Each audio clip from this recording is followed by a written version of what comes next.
Hi everyone, it's Paul Driscoll here, aka The Drisk. Now, first of all, I wanted to say a huge apology for not continuing the DSK Guide to Video Game History.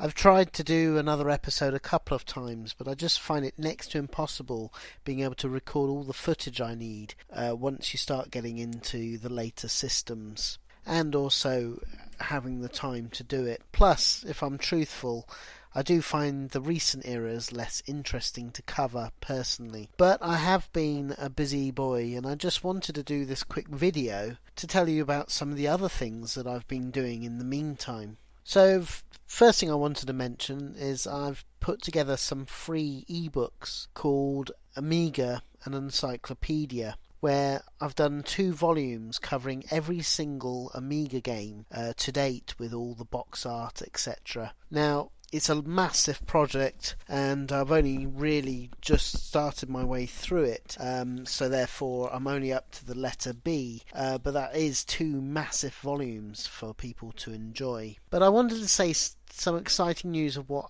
some of the other stuff that I've been doing. You see, recently I was invited to become host, or one of the hosts, at Retro Asylum, which is the #1 UK retro gaming podcast. Now, it was a great honour, and I've already done some podcasts with them, which I wanted to let you know about.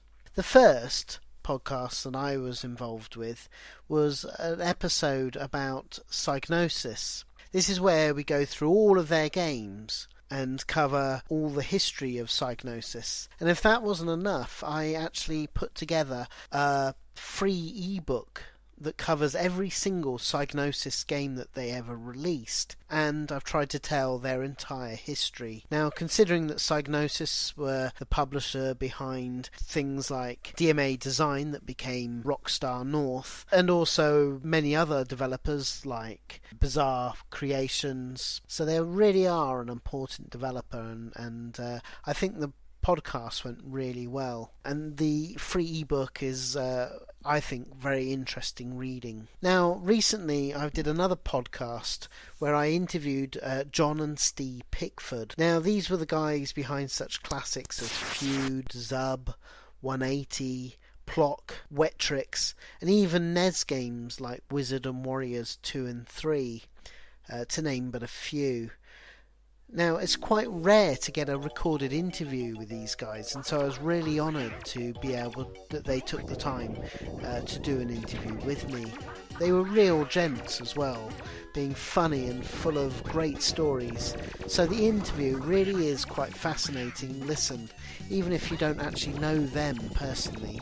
Now, I also want to let you know of a new podcast that will be coming out next Friday, so that'll be early October time. And what we'll be covering there is Mastertronic, and again, as well as the podcast that will cover all of many of the Mastertronic games, I've also done another free ebook that I will be releasing that will cover pretty much every Mastertronic game. I mean, they did so many, it's next to impossible to do every single version, but I had a damn good stab at it. You know, again, it's a fascinating story because Mastertronic were the people that became the sole distributors of all Sega products in Europe, and so ultimately actually became Sega of Europe.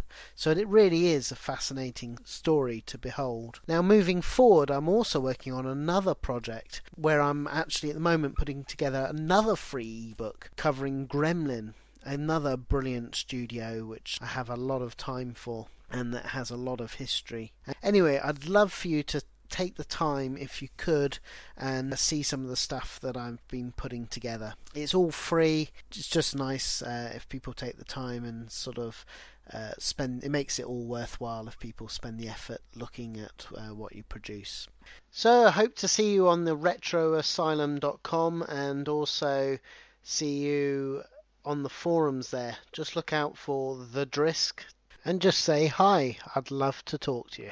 So okay, thanks everyone, and see you later.